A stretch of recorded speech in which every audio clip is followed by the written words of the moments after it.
चलो, chemical kinetics is a chapter and this comes under the physical chemistry. और इस chapter की speciality ये है कि अच्छा खासा वेटेज रख लेता है ये चैप्टर। जेई में भी इसका अच्छा क्वेश्चन बन जाता है, कंप्लीट क्वेश्चंस इसका आ जाता है।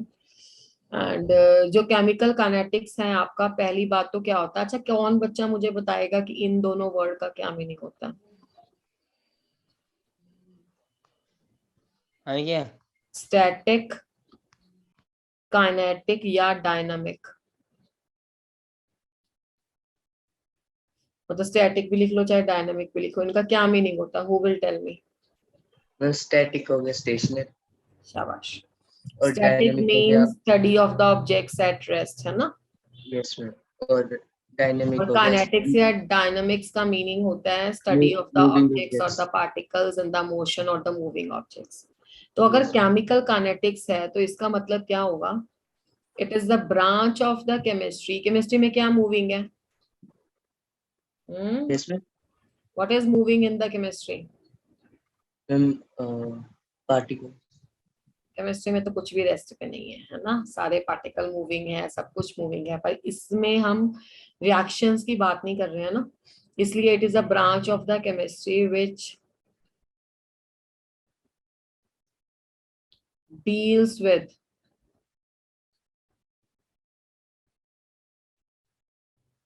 rate of the reactions। Rate का क्या मतलब होता है? Speed. Speed of the reactions and the factors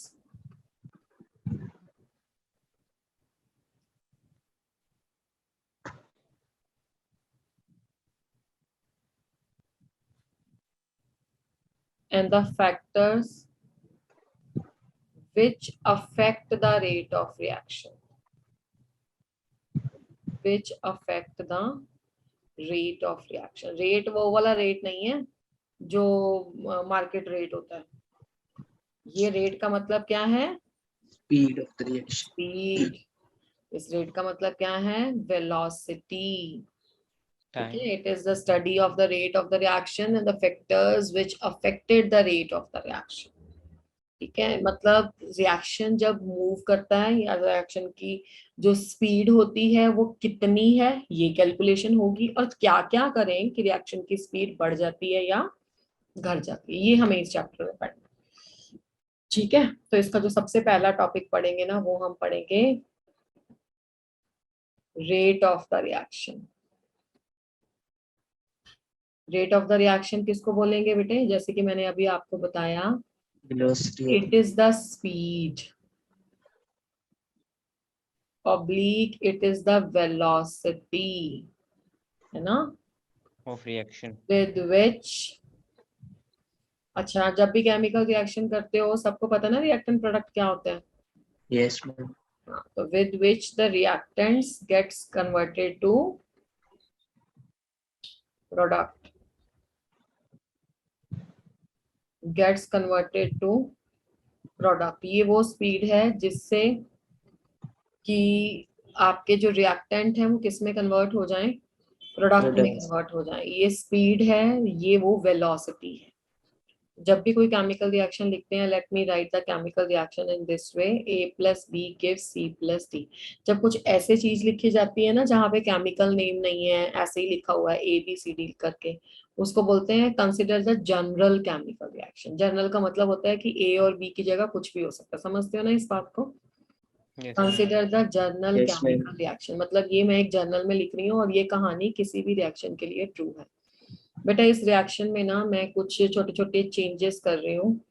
changes नहीं, वो एक्चुअली में तुम्हें पता ही है। जैसे मैंने स्मॉल a लगा दिया, यहाँ पे स्मॉल b लगा दिया, यहाँ पे स्मॉल c लगा दिया और यहाँ पे स्मॉल d लगा दिया।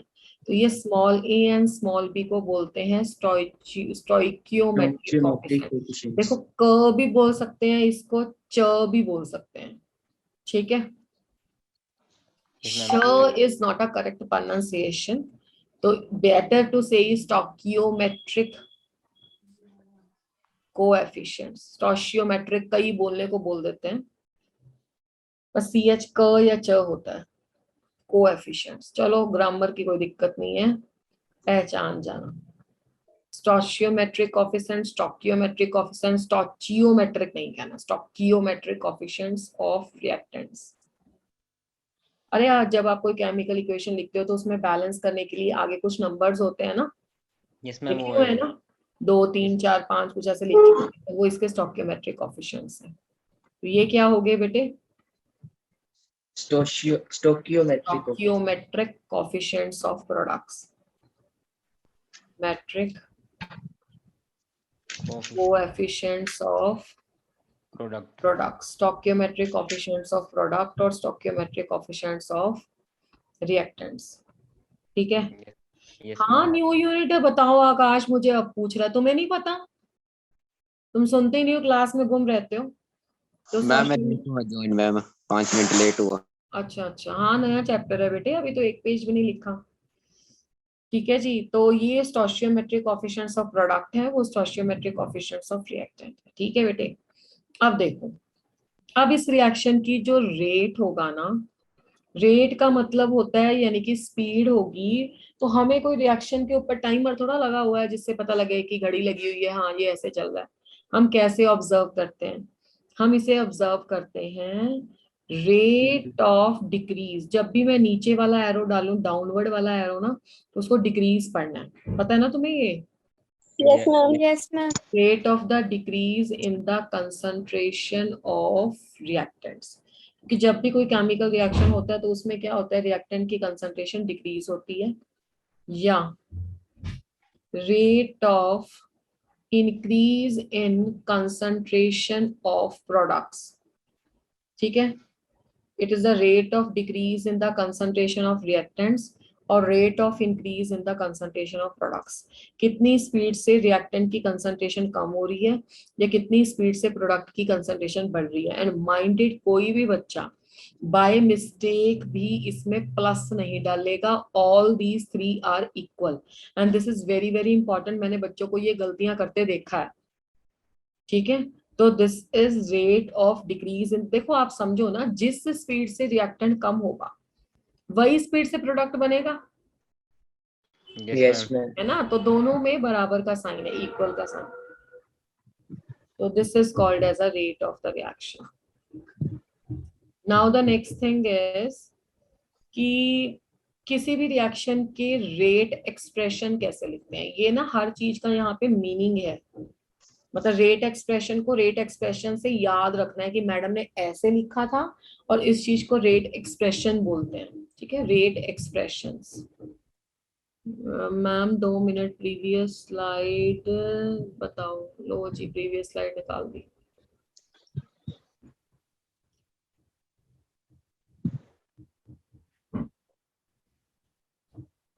दो मिनट तो बहुत ज्यादा है भाई।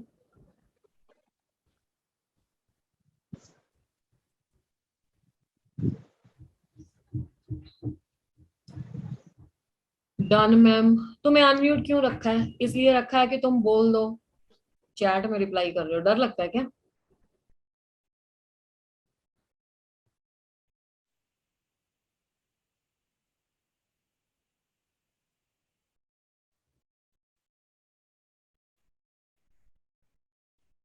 रेट एक्सप्रेशन, बेटा ये रिएक्शन लिखा था ना, A into A plus B into B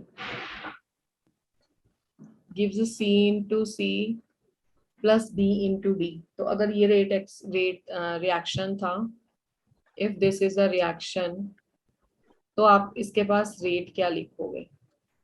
rate is equal to, जो रिएक्टेंट होता है ना उसका स्टोकियोमेट्रिक कोफिशिएंट 1 बाय लिखना, ये एवरेज रेट है। अब इसका क्या मतलब है मैं बताती हूँ। तो this is -1 upon A delta A bye delta T. ठीक है, अब इस चीज में delta A bye delta T को, ये देखो डेल्टा मतलब चेंज, मैम। ऐसे लिखा हुआ है स्क्वायर ब्रैकेट में, तो इसका मतलब है change in concentration of A, और डिवाइडेड बाय कर दिया डेल्टा टी, तो with Change in time. Respect to change in time. है ना। Yes ma'am. तो इस चीज Yes, को हम पढ़ते ऐसे हैं, माइनस का मतलब डिक्रीज है। डिक्रीज, ठीक है। Yes ma'am. अब अगर मैंने इसको माइनस लगा दिया ना, तो इसका ये मतलब हो गया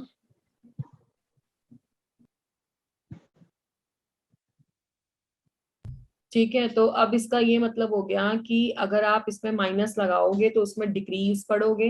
अच्छा एक बात और बता दूं, कई बार ना जो decrease in the concentration of A लिखा होता है ना विद रिस्पेक्ट टू टाइम, तो जब एग्जामिनर इसको पेपर में देता है वो बोलता है rate of disappearance of A. Disappearance का क्या मीनिंग होता है मानसी ठाकुर? मानसी बता बेटे। मानसी नहीं आज कुछ भी बताएगी। अरे फिर चैट बॉक्स में हाँ डिक्रीज, मानसी कह रही है डिक्रीज, है ना। डिसअपियर मतलब खत्म हो रहा है। मैम गायब हो रहा है मतलब। हाँ, शफल हो रहा है। और इसको इक्वल लगाएंगे, सब में इक्वल का साइन आना है। -1/b delta B by delta T. अब प्रोडक्ट होता है ना प्लस, प्रोडक्ट Yes, प्लस क्यों होता है? क्योंकि मैं इंक्रीज करता है ये। इंक्रीज होता है, तो delta C by delta T plus 1/d delta D by delta T. ये जो प्लस है ना इसको क्या लिखेंगे? Increase in the concentration of C with the respect to time, या एग्जामिनर इसको क्या कह देता है? The rate of appearance. Appearance. Appearance of C. ठीक है, तो ये लैंग्वेज समझ में आनी चाहिए। तो ये पूरी जो कहानी तुम लोगों ने लिखी है ना, इसको क्या बोलते हैं? Rate rate. Rate expression. Expression. ठीक है, और ये कौन सा रेट एक्सप्रेशन है? एवरेज। अब मैंने एवरेज क्यों लिखा है? Why it is called as a average rate of reaction? Average rate of reaction। पिछली स्लाइड निकालना।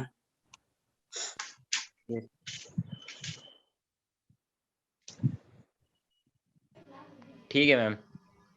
वो तो मुझे पता है, ठीक है, तुमने कर लिया या नहीं? एवरेज रेट ऑफ मैम रुक रिएक्शन। जाओ मैम 1 मिनट। अच्छा नहीं, थोड़ा स्पीड बढ़ा। Yes ma'am. चलूं क्या? Yes ma'am. Average rate of reaction का मतलब होता है the change in concentration of reactant or the product in an average time in the average time delta t। देखो कभी भी ना किसी भी रिएक्शन में आप एक्चुअल रेट की कैलकुलेशन कर ही नहीं सकते। आप रेट की कैलकुलेशन करोगे कैसे? आप किसी रिएक्शन में सबसे पहले तो ये मान के चल लो कि किसी रिएक्शन में रिएक्शन लगा होगा लैब में, उसमें से सैंपल उठाओगे, है ना। तो वो जब सैंपल उठा लिया तो उस सैंपल से आप देख लोगे कि अब रिएक्टेंट इतना प्रेजेंट है। थोड़ी देर बाद, थोड़ी देर का मतलब क्या होता है, तुमने 5 मिनट ले लिए, 5 मिनट के बाद फिर तुमने सैंपल कुछ लिया, उसमें तुमने रिएक्टेंट नोट कर लिया, तो 5 मिनट का टाइम चेंज आ गया, कंसंट्रेशन जितनी चेंज आ गई x-y वो ले लिया। पर जितनी देर में तुम सैंपल विड्रॉ कर रहे हो दोनों बार, उतने में का रिएक्शन और नहीं होता? हो जाता है या नहीं? जितना हो टाइम जाता है। मैंने टेक्निकली अपना स्टॉपर खोलने में लगाया, जितना टाइम मैंने उसको देखने में लगाया, ऑब्जर्व करने में लगाया, वो पूरे 5 मिनट तो नहीं हुए ना। यस मैम इससे ज्यादा उसमें तो होगी। रिएक्शन और आगे बढ़ गया। ये वही यस हिसाब किताब है। जैसे मैं अभी तुम्हें बताऊं, मुझे बताओ टाइम कितना हुआ है, तुम क्या करोगे? तुम फोन उठाओगे, तुम बोलोगे मैडम 6:19।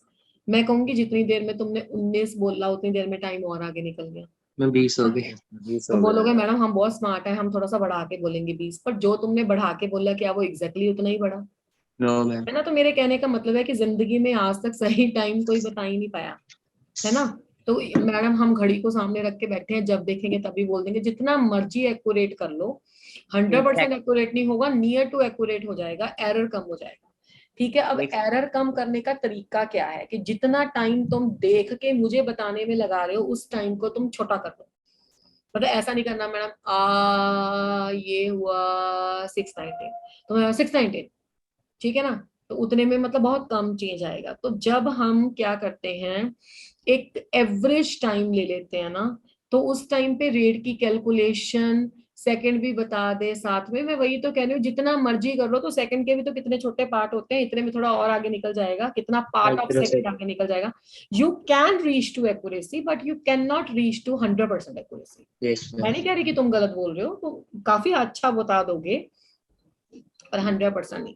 तो अच्छा बताने का, 100% बताने का या 99.9 कुछ ऐसा बताने का सही तरीका क्या है कि जितने टाइम में तुम मेजर कर रहे हो ना वो उसी इंस्टेंट पे बता दो, ठीक है। इसीलिए एवरेज रेट ऑफ रिएक्शन जो है वो एक्यूरेट नहीं होता 100%, नॉट एक्यूरेट 100%।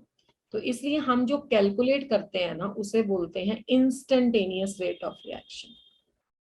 नाम से क्लियर हो रहा होगा, Yes, ma'am. Instantaneous rate of reaction.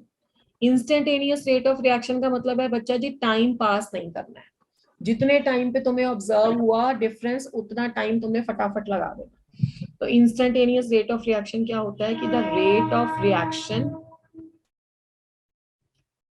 measured at that particular instant, है ना, at that particular instant, उसी particular instant पे तुमने कितना रिएक्शन का रेट मेजर किया, that particular instant।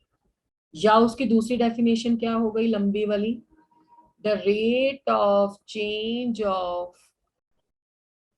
concentration of reactants or the products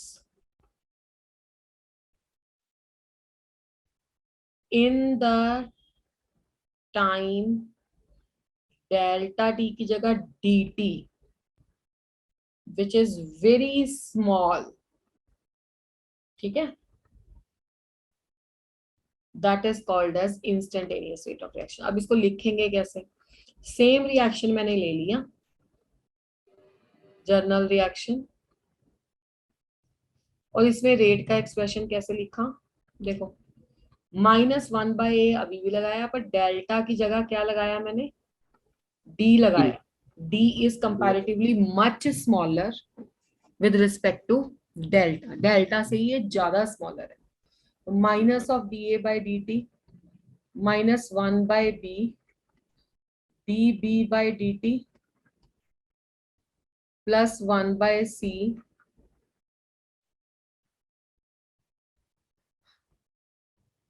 plus 1/c dc/dt plus 1/d dd/dt, ठीक है। ये आपके पास इक्वेशन आ जाएगी, ये आपके पास आ जाएगा रेट का एक्सप्रेशन, ठीक है। अब मैंने एक मिनट पीछे वाली स्लाइड शो करना। फिजिक्स में भी डी का यूज करते हैं, हाँ जी, डेरिवेटिव वाला बिल्कुल करते हैं। डेरिवेटिव का क्या मतलब होता है, डेरिवेटिव पढ़ते हैं मैथ्स, Rate of change. हाँ रेट ऑफ चेंज होता है, तो मैं भी तो रेट ऑफ चेंज ही पढ़ा रही हूँ ना, जहाँ पे भी Yes. जिंदगी में रेट ऑफ चेंज होगा तो that is Sir. Concept same है भाई, जिंदगी में फंडा सबके सेम है ना। हम यहाँ केमिकल स्टडी कर रहे हैं तो इसको केमिस्ट्री में पढ़ते हैं। मैम लास्ट क्लास में आपके कितने लगे, अरे मुझे इतनी कहानियां नहीं पता, जो तू पूछता है कितने लेक्चर हुए वो तुम देख लो जाके उस पे, मुझे केमिस्ट्री पढ़ाने दो। ये मैथ मूथ की कैलकुलेशन कितने लेक्चर हुए, कितने में क्या हुआ था, ये तो तुम खुद भी देख सकते हो। तुम ना कभी कभी ना 5वीं 6ठी के बच्चे बन जाते हो। ये आ गया रेट, ठीक है। अब कहानी क्या थी, यहाँ पे मैं एक लिख रही हूँ चीज जो आपको फिजिक्स में आती है। देखो ये जो लिमिट लेते हैं, लिमिट सुना ना मैथ्स में, yes ma'am. Limit delta T approaches to जब 0 होता है ना और मैं डेल्टा ए लूं तो ये बन जाता है डी ए। कितने बच्चों को इस चीज का मतलब समझ में आया, जो टाइम तुम ले रहे हो ना चेंज करने में, मतलब the time that you people are taking for the change. हाँ शुभम बोलो। बोलो शुभम, मैं समझ में आ गया तो किया क्या हुआ? मैं समझ में आ गया तो किया था आपने बोलना। अच्छा अच्छा, ठीक है, फिर तो ठीक है, गुड। मैं ये कह रही थी बेटे कि डेल्टा टी जो तुमने टाइम लिया था, ये कौन सा टाइम था? Average time. एवरेज टाइम, ठीक है। और इसमें जो चेंज इन कंसंट्रेशन था वो डेल्टा वाला अब क्या किस में चेंज हो गया? डी में। ठीक है, तो ये कहानी हमने करी है। तो मुझे बताओ आज के बाद तुम पेपर में कौन सा रेट लिख के आओगे, एवरेज या इंस्टेंटेनियस, कौन सा पसंद आया तुम्हें?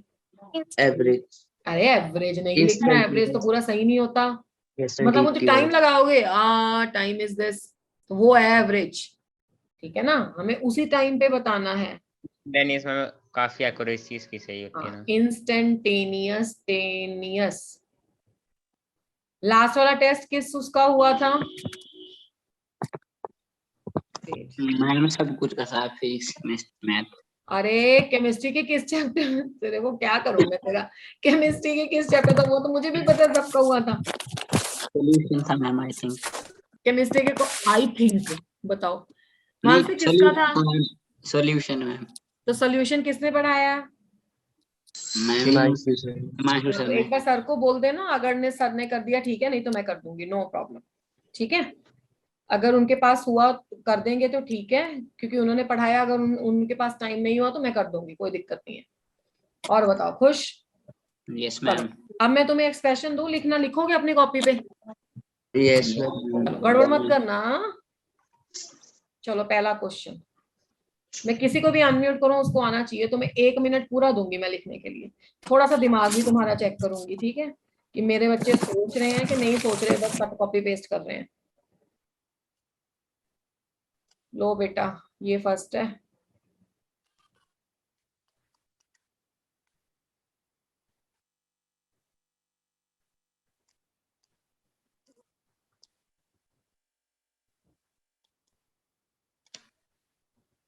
तीन रिएक्शन देती हूँ, कॉपी पे लिखो, कॉपी पेन हाथ में लेके करना है, हवा में केमिस्ट्री नहीं पढ़नी है।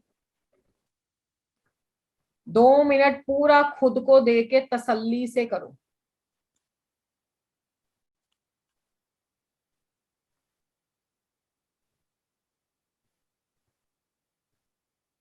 चलो 2 मिनट में कोई नहीं बोलेगा, सब अपनी कॉपी पे लिखेंगे, जल्दी।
Yes, who will tell the first answer?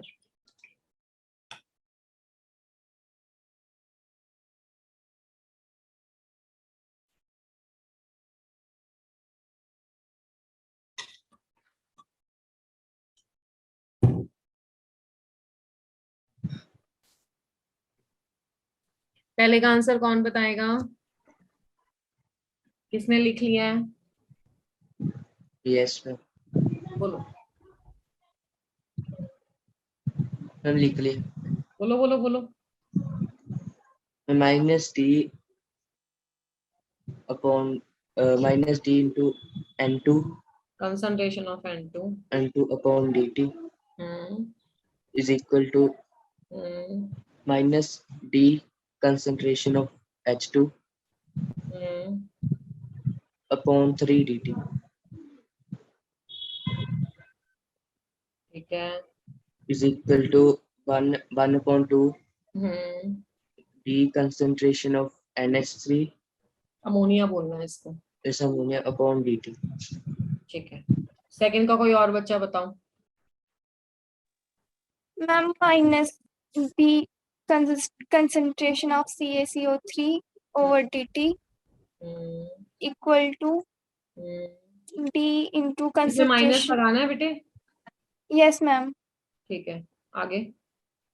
is equal to plus d concentration of CaO over dt शाबाश, फिर equal to हाँ, d into concentration of CO2 over dt। Very good, good. Third कोई और बच्चा बताओ। चलो सिमरन तुम बताओ। Ma'am minus D concentration of ZSO2 Z नहीं है, वो 2 divided है। by dt, ये 2 है सिमरन। ये 2 भी yes आएगा ma'am, sorry, चलो आगे। is equal to minus d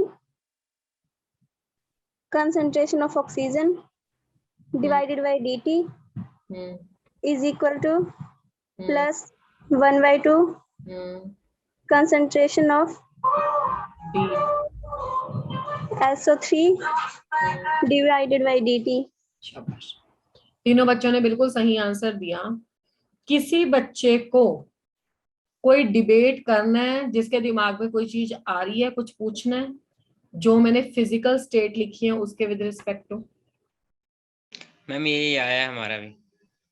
अरे वो तो ठीक है, जिसका ये आया और जिसके दिमाग में कोई क्वेश्चन नहीं है, मैंने नहीं बताना, ये सब बच्चों को आता है। तुम दोबारा से सुनना आप रिकॉर्डिंग में, क्योंकि तुम ध्यान नहीं देते हो। ये तो सबका आया, मुझे पता है, ये इतना आसान था कि सबने कर लिया। मेरा क्वेश्चन ये है कि किसी के दिमाग में फिजिकल स्टेट को देख के कोई क्वेश्चन आया? Yes ma'am. शाबाश, किसके दिमाग में आया? ये कौन है बच्चा? शुभम है? Yes ma'am. क्या आया? मैम ये कि सॉलिड से जो सेकंड वाला है, जो सॉलिड से डिकम्पोज हो रहा है, तो एक सॉलिड में हो रहा है, एक गैसेस में जा रहा वो है। तो तेरी बात ठीक है, ये भी ठीक है कि गैसेस आया। तो जब गैसेस जहां आया तो किसी को आया कि हाँ बोलो मैम इनका फेस सेम नहीं है। चलो जो भी है, मेरे कहने का ये मतलब है कि वो तो ठीक है, तुमने देख लिया कि कहाँ पे गैस था, कहाँ पे सॉलिड था, यहाँ पे फेस सबका सेम था, यहाँ पे फेस डिफरेंट हो गया, यहाँ पे फिर से फेस सेम हो गया। वो तो बेटा दिखाई दे ही रहा है, इसमें तो कुछ ऐसा नहीं है। आई वॉज टेलिंग कि आपके दिमाग में ये बात 12th क्लास के स्टूडेंट में आनी चाहिए थी कि मैडम जब लिक्विड होता है तब तो हम कंसंट्रेशन लेते हैं, जब गैस होता है तब हम प्रेशर लेते हैं, गैस के केस में कंसंट्रेशन नहीं ली जाती। ठीक है, ये एक्सप्रेशन गलत नहीं है, ये एक्सप्रेशन बिल्कुल सही है, ऐसा ही लिखना है, ऐसा ही सब कुछ है। पर जहां जहां पे गैसियस स्टेट है वहां वहां पे एक और आंसर भी आ सकता था।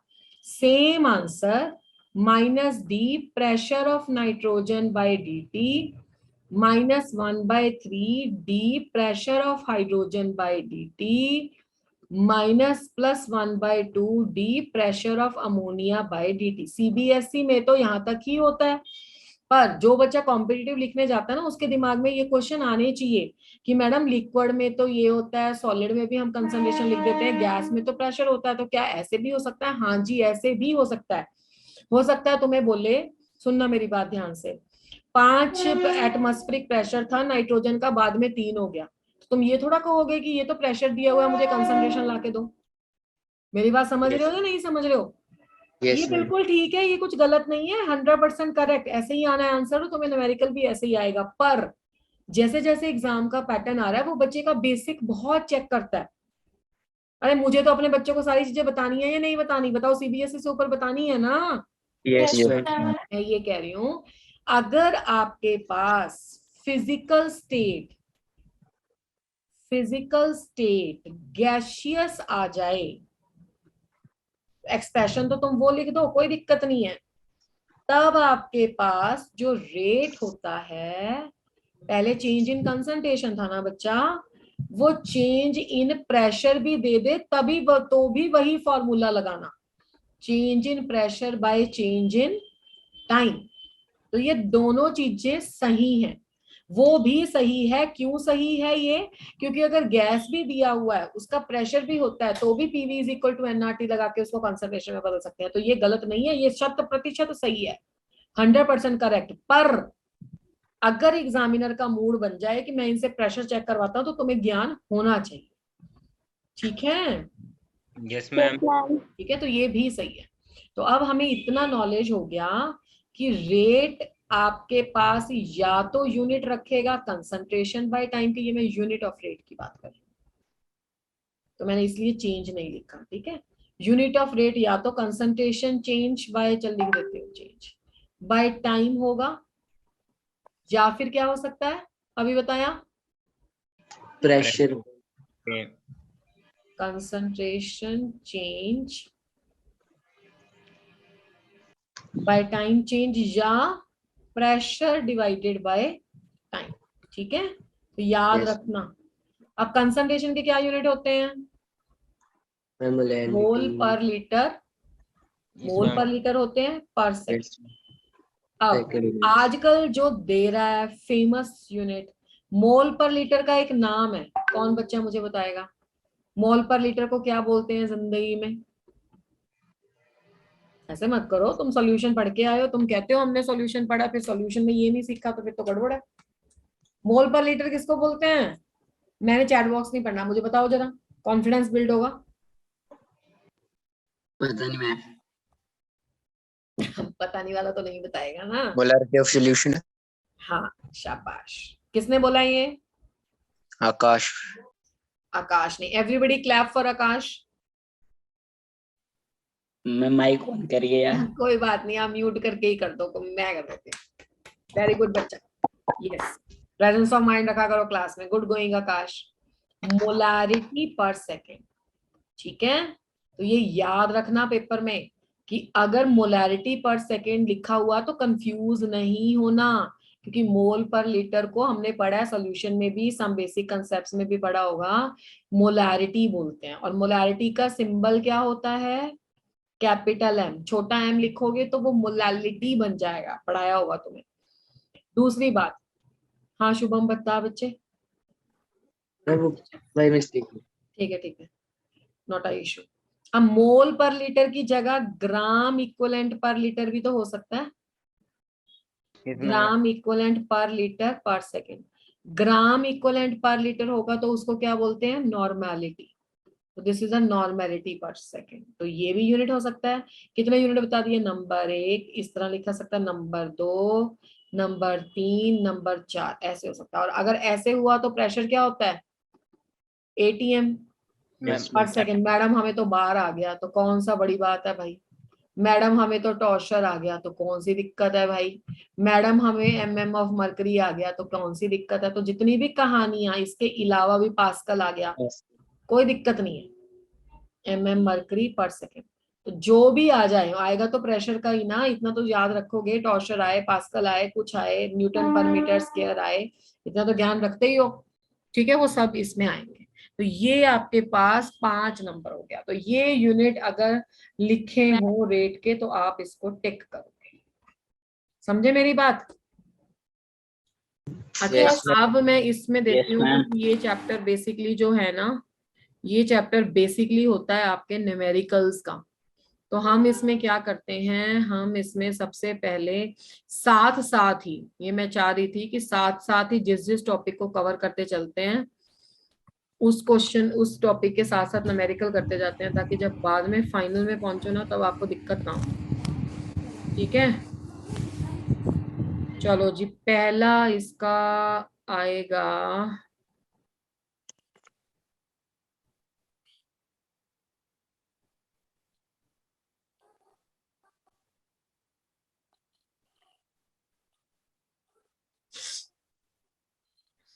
चलो मैं स्लाइड शिफ्ट करके लिखती हूँ। पहला न्यूमेरिकल आएगा इसका,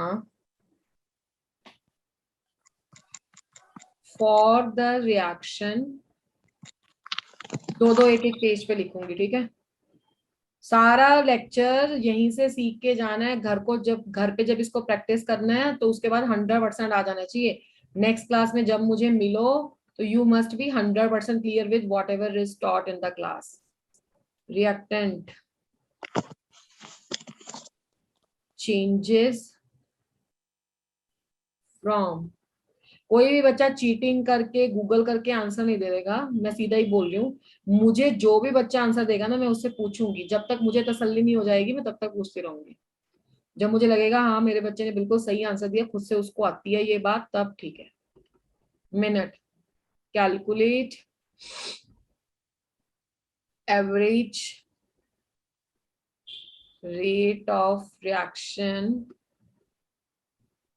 in minutes and seconds both, minutes and seconds both। चलो लग जाओ काम पे, फटाफट निकाल लो।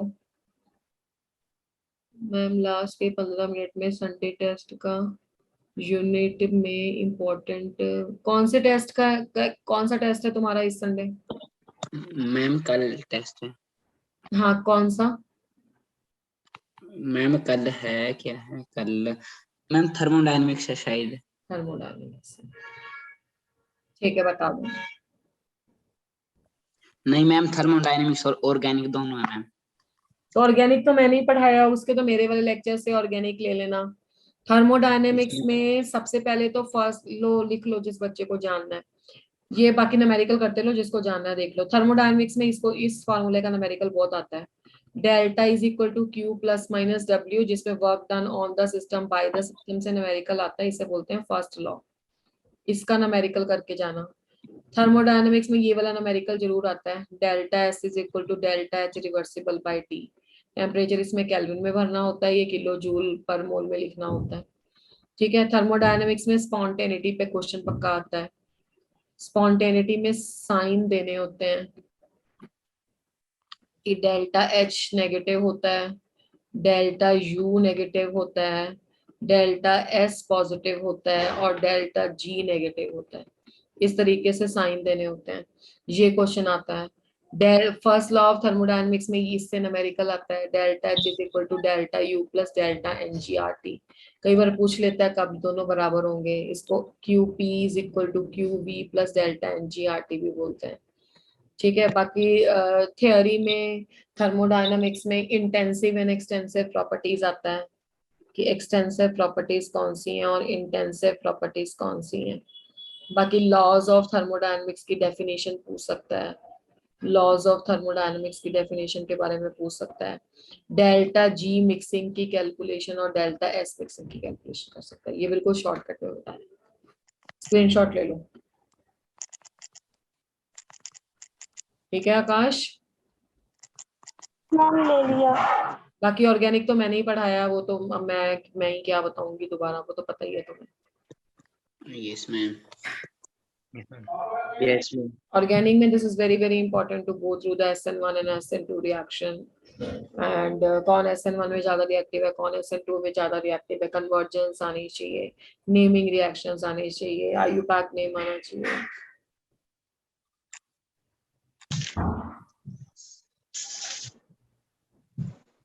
ज्यादा आसान होगा ऑर्गेनिक का अटेम्प्ट करना थर्मोडायनामिक्स में, ये बता दे रही हूँ तुम्हें। अगर तुम्हारा अपना डर निकाल दो तो ऑर्गेनिक पढ़ना भी आसान है, अटेम्प्ट करना भी आसान होगा। हाँ ना पढ़ भी जाओ फिर तो सब मुश्किल है। कौन बताएगा इसका आंसर फिर? मैम रुक जाओ, अभी सॉल्व करना स्टार्ट किया मैम। शुभम का तो मुझे पता है ना, उसने तो पिछला भी बताया था। और कोई बताओ। शुभम ने बताया था पहले, सिमरन ने बताया था और एक बच्ची ने और बताया था, सीमा ने। अब इसका आंसर पता हम किससे लेंगे? इसका आंसर हम लेंगे या मनोज या आज राधिका नहीं आई, नहीं है मैम। चलो कोई बात नहीं, आकांक्षा से ले लेंगे फिर। चलो बताओ मनोज, चलो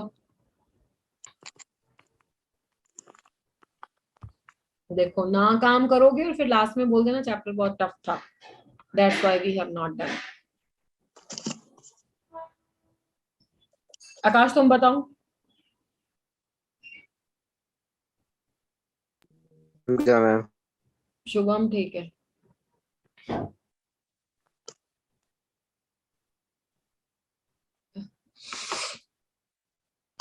अच्छा, और किसने कर लिया? गर्ल्स में से किसने कर लिया?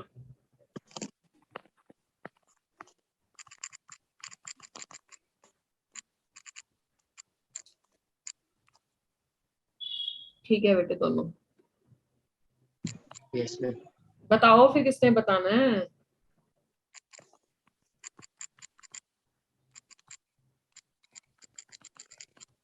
मैं तो करवा ही दूंगी बेटे, तुम क्या करोगे? चलो शुभम बताओ. मैम मैम गर्ल्स आ रहा है मैम. बोलो शुभम. मैं सबसे पहले तो चेंज इन कंसंट्रेशन निकालेंगे. शाबाश. मैं रेट वो का आ जाएगा. एक्सप्रेशन लिखेंगे. तुम्हें बोलना है कि मैम एवरेज रेट का एक्सप्रेशन लिखेंगे. क्या होता है एवरेज रेट? कैसे सिखाया था?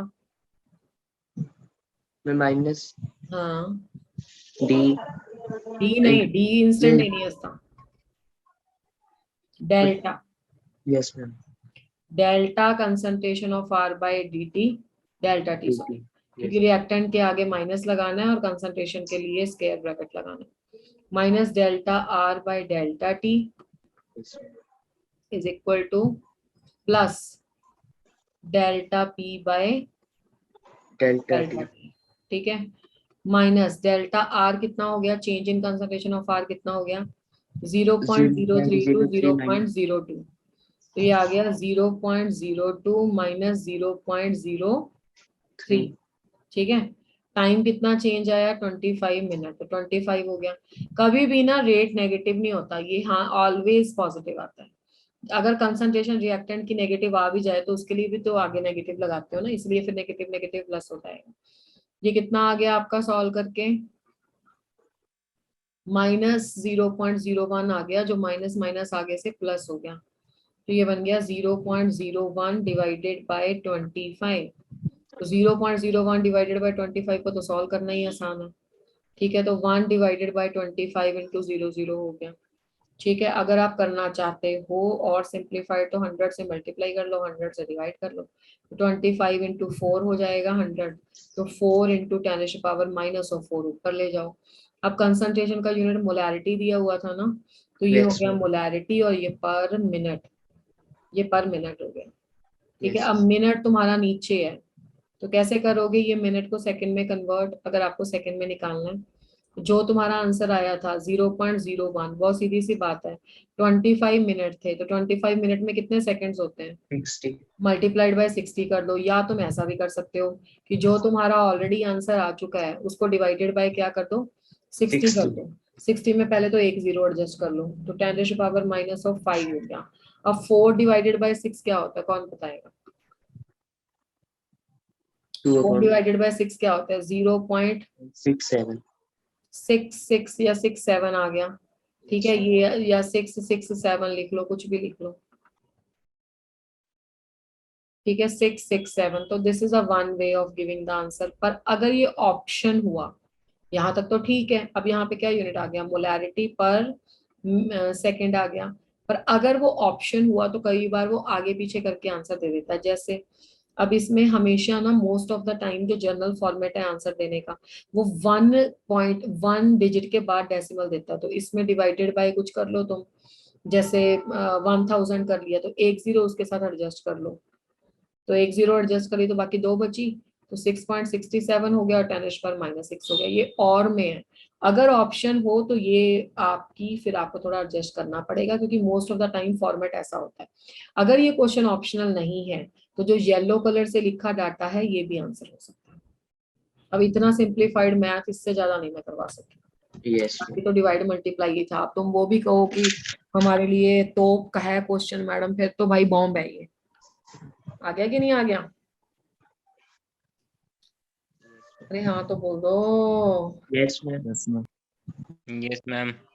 चलो अब अगला एक क्वेश्चन तुम्हें कराते हैं जो पेपर में आया हुआ था. चलो अगला क्वेश्चन मोस्ट इंपॉर्टेंट है. किसी ने नोट करना है तो कर लो.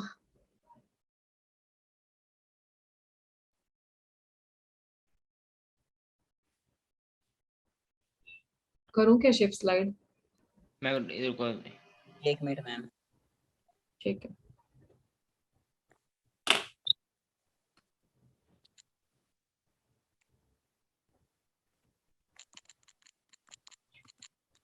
केमिस्ट्री में तो मेरे ख्याल से आपका फर्स्ट टर्म का सिलेबस कंप्लीट ही होने वाला है। Yes, ma'am. कोई एक आधा चैप्टर बचा होगा शायद, वो भी नहीं। Chemical kinetics most of the time second term में होता है, इलेक्ट्रोकेमिस्ट्री भी most of the time second term में होता है। मैम आधा सेकंड टर्म नहीं है ये दोनों। हाँ सेकंड में ही है ना पिछली बार। में ही। चलो हमें तो पहले कर लिए, जितना टाइम बचाओगे उतना जल्दी 11th भी करोगे, उतना रिवीजन भी करेंगे। अगर सिलेबस निपटाने में ही लगे रहे फिर तो मुश्किल हो जाएगा। और जितना इजीली सिलेबस हो जाए ना वो ज्यादा अच्छा है, फिर बाद में भाग भाग के समझ नहीं आता। चलूं कहाँ आगे, अब तो बातें भी कर ली दो। Yes ma'am. चलो नेक्स्ट क्वेश्चन बहुत अच्छा क्वेश्चन है। क्वेश्चन नोट करो पहले फिर खुद से करना, ठीक है?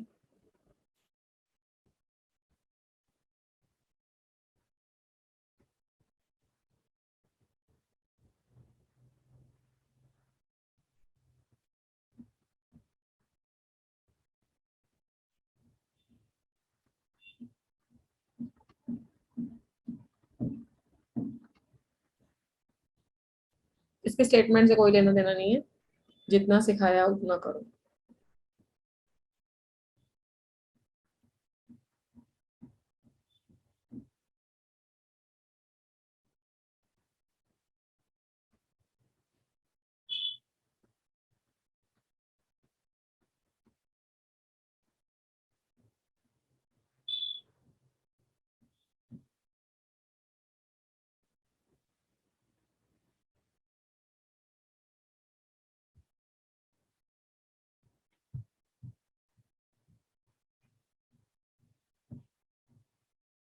थोड़ा सा बताना पड़ेगा। चलो मैं खुद से बना देती हूँ, जितना किया उस हिसाब से।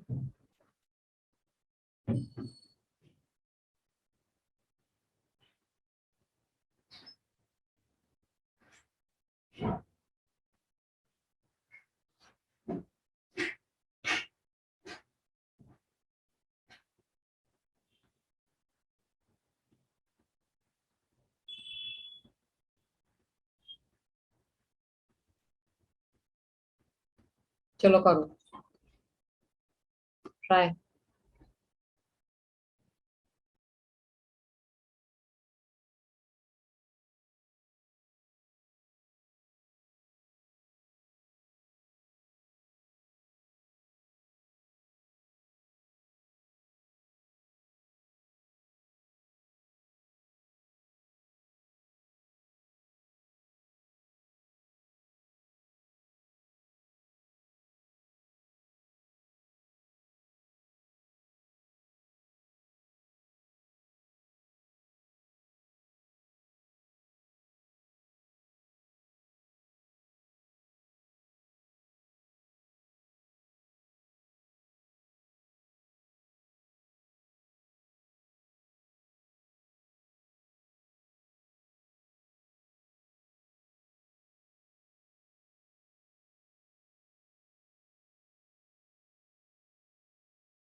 डन बच्चा? Anybody done? नो मैम, रुक जाओ मैम 2 मिनट। चलो ठीक है, करो। मैम भेज है।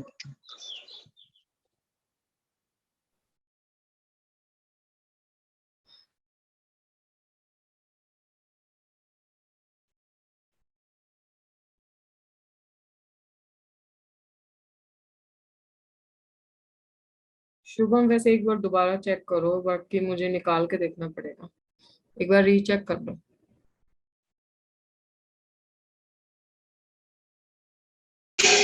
मैम ये किसका भेजा है तुमने? मतलब दो चीजें हैं ना, एक नाइट्रोजन है एक हाइड्रोजन है।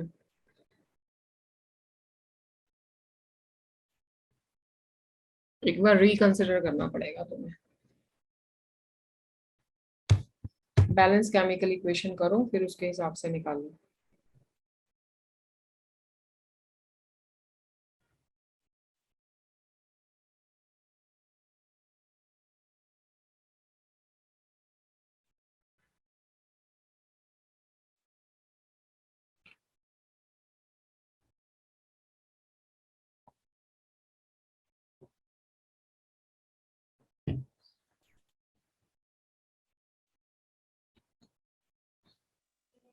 मैम इसका हाइड्रोजन का है 7.5 करके अच्छा, इंटू 10⁻⁻²। चलो मैं और नाइट्रोजन का 2.5 कर 2.5 इंटू 10⁻⁻²। अभी मैं चेक करती हूँ, फिर पता लगेगा। यस। बाकी किसी बच्चे ने किया है? अच्छा, anybody is doing? Yes ma'am. अच्छा चलो करो, फिर करके बताओ।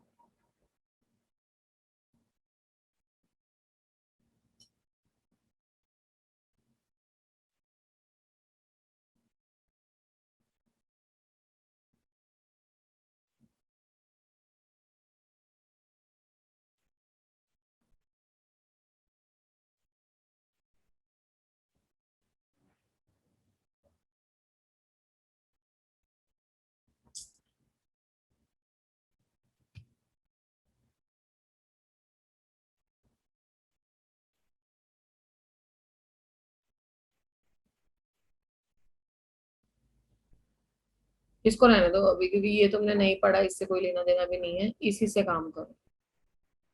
हाँ जी, और कोई आंसर मेरे पास आया नहीं है चैट बॉक्स में, एक ही आंसर आया था।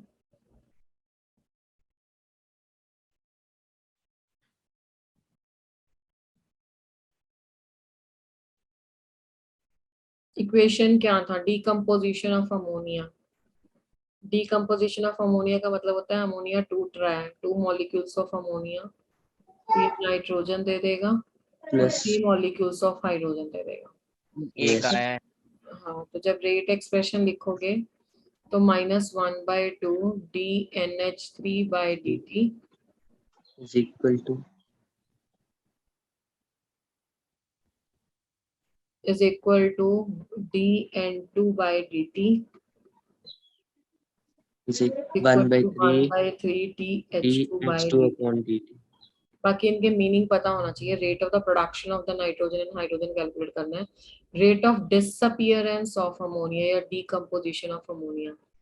तो rate of decomposition of ammonia मतलब इतनी चीज को बोलते हैं। ये चीज है rate of decomposition of ammonia. Rate of decomposition. Decomposition में कभी भी स्टोइकियोमेट्रिक कोएफिशिएंट नहीं आता, तो ये इसमें इंक्लूड नहीं होगा। अब नाइट्रोजन का निकालना है तो पहले दोनों को बराबर रखो। -2 DNH3/dt is equal to DN2/dt। अब इसको क्या बोलेंगे? इसको बोलेंगे रेट ऑफ द अपीयरेंस या क्वेश्चन में दिया हुआ प्रोडक्शन।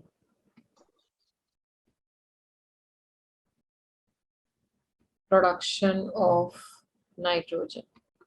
ठीक है, अब ये कैसे निकालेंगे? 1/2 माइनस वाला तो मैंने तुम्हें बता दिया वो क्या दिया हुआ था, ठीक है ना, वो क्वेश्चन में दिया हुआ था। तो ये क्या हो जाएगा? -1/2, तो माइनस तो आना नहीं है, 1/2, बाकी इसकी वैल्यू कितनी दी हुई है 2.5 इंटू 10⁻⁻⁴।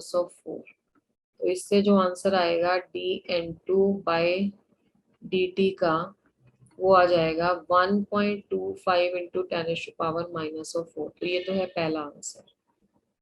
ठीक है, अब सेकेंड आंसर है नाइट्रोजन वाले का, हाइड्रोजन वाले का। हाइड्रोजन भी आपके पास दिया हुआ था इसी एक्सप्रेशन में।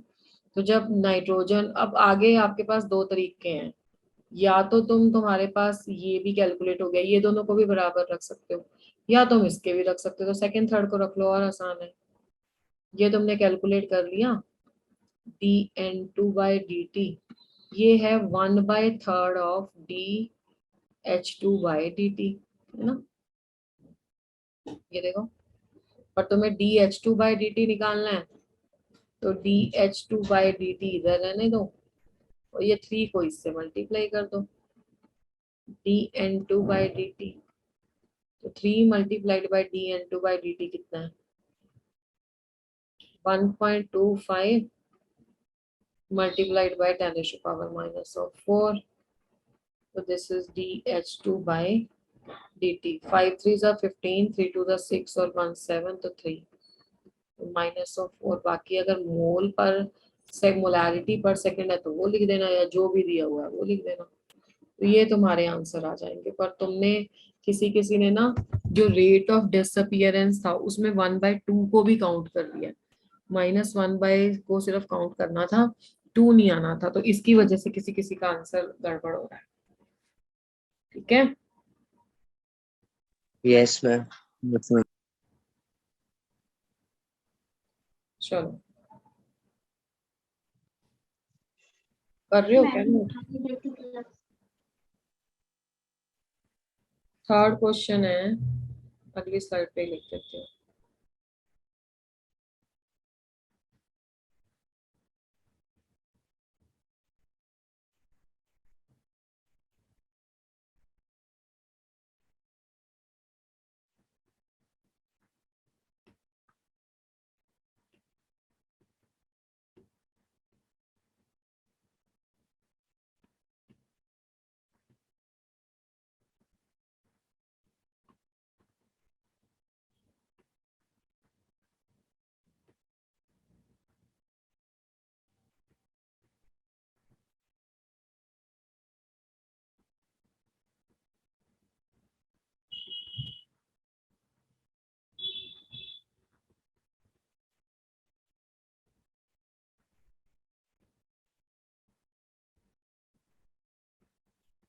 Very easy.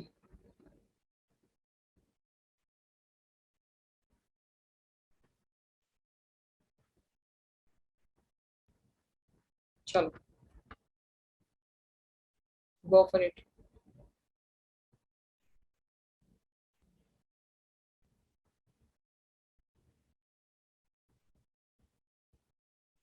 क्या दिया हुआ है इस क्वेश्चन में, क्या निकालना है? Do it and tell me fast.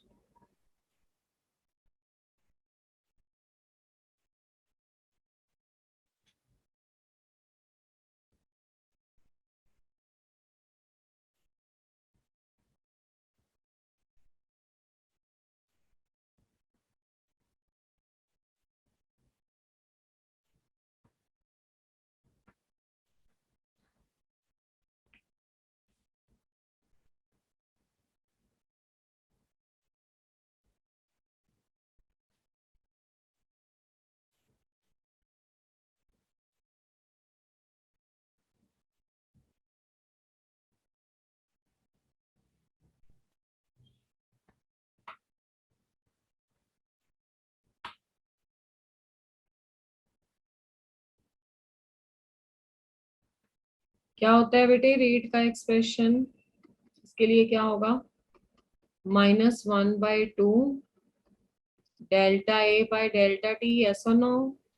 Yes ma'am. अब देखो इसमें ना कुछ प्रोडक्ट लिखना ही नहीं है, डेल्टा की वैल्यू दी हुई है कि कितना चेंज होता है। कितना चेंज होता है 0.5 से 0.4, तो 0.4 माइनस 0.5 आ जाएगा, डिवाइडेड बाय टाइम 10 मिनट्स आ जाएगा।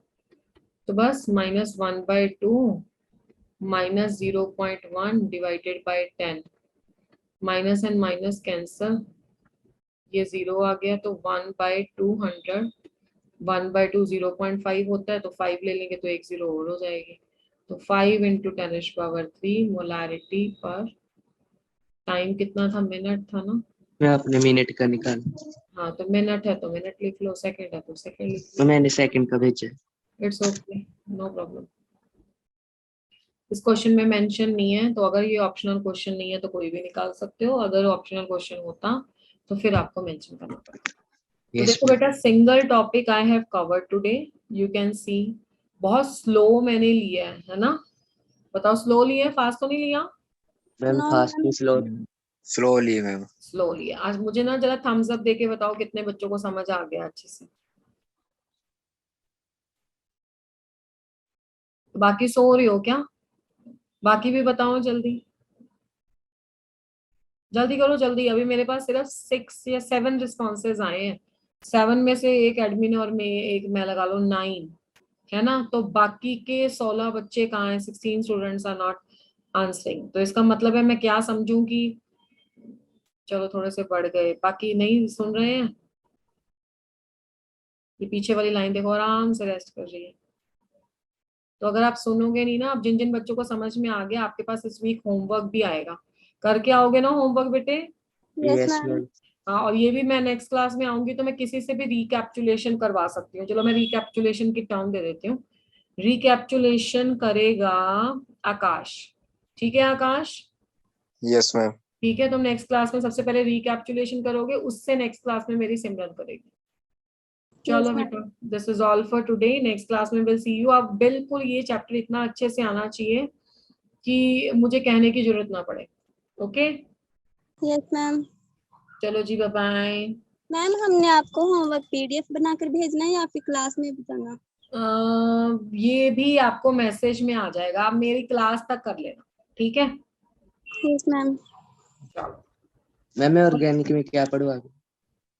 ऑर्गेनिक में जैसे जैसे कराया है वैसे वैसे पढ़ लो। नेमिंग रिएक्शन पढ़ लो, IUPAC नेम पढ़ लो, कन्वर्जन पढ़ लो, NCERT पूरी ढंग से पढ़ लो, नोट्स पढ़ लो। SN1 SN2 में रिएक्टिविटी वाला टॉपिक आता है, यस ठीक मैम। है? और अच्छा, तुमने टेस्ट देना है? मैम, स्लाइड शो करना, 1 मिनट। तुम SN1 SN2 का थोड़ा बहुत रिएक्टिविटी वाला देख लो, कौन किस में रिएक्टिव है। बाकी फिजिकल केमिकल प्रॉपर्टीज में से केमिकल प्रॉपर्टीज चेक कर लेना, दोनों की मैकेनिज्म यस। वगैरह देख कर सकते हो तो देना। तुमने जब क्लास ही अटेंड नहीं की है तो फिर मुश्किल है तुम्हारा ना। Okay yes. मैम। चलो ठीक है बेटा, okay, bye thank you. Bye, thank you ji.